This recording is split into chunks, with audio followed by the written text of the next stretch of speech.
Okay, I'm going to keep going here. I got a couple more. Chief Vitello, I don't know if it's for you or General Alice or both. Can you let us know when the C-gap analysis is going to be available or to be shared with us here in Congress? So we're happy to work with you on a schedule to catch you up to where we think we are.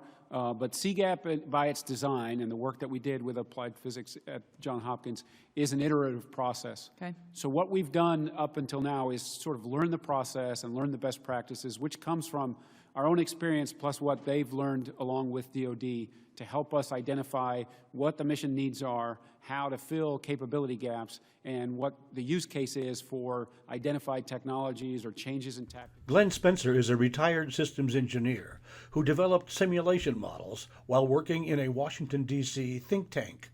He has long advocated the use of simulation models to help design border security systems and suggested such a model 11 years ago. Glenn examined the model being developed for Customs and Border Protection by Johns Hopkins and found it to be of exceptional technical competence.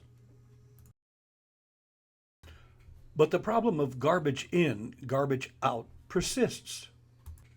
For example, the algorithm distributes unattended ground sensors. But is Johns Hopkins aware that existing ground sensors have a 90% false alarm rate?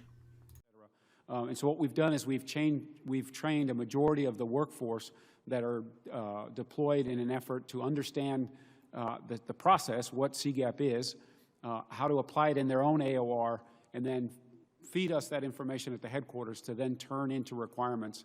And then we can push over with our requirements folks in our office and then over to OTIA to move the process forward. So we'd be happy to come back and give you a sort of a detailed brief about the number of people who have been trained, the kinds of discoveries that we've made, and asking agents for their feedback, how they would solve particular problems, look at the material resources like we need a tower, we need a sensor, we need a tripwire, and then the non-material things like consequences and things that happen maybe post-arrest or information exchange with other departments, et cetera. So we're happy to come back and give you that sort of the full range of what's been trained and what it's designed to do, and then what the roll-up report looks like. But recognizing that it is iterative. As the threats change, as conditions change, right, we want to be able to update those plans so that we're not investing in last year's problem, but are working on ahead. Great. John, I think on the air and marine side, we're in the early stages of it. We would expect our really first substantial output to be about a year away. So they're currently early in the process as discussed. As the chief mentions, it is an iterative process, but C-gap is a perfect example of analysis paralysis. The model that represents border operations is precise, but not accurate. Agents are trained to look at trees, but not the forest.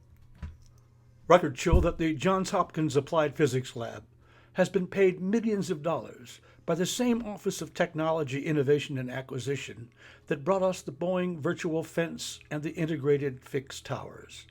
Just as with those projects, C-gap diverts attention away from the real mission of CBP, operational control of the border. The Johns Hopkins University Applied Physics Lab should be ashamed for allowing itself to be seduced by bureaucrats.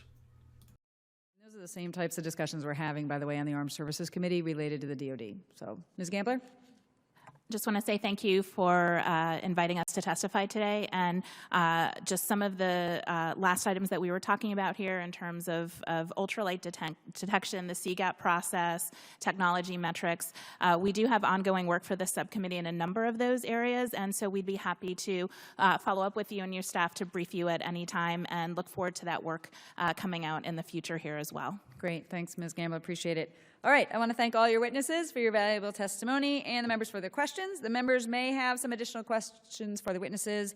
We'll ask you to respond to these, please, in writing. Pursuant to Committee Rule 7E, the hearing record will be held open for 10 days. Without objection, the committee stands adjourned.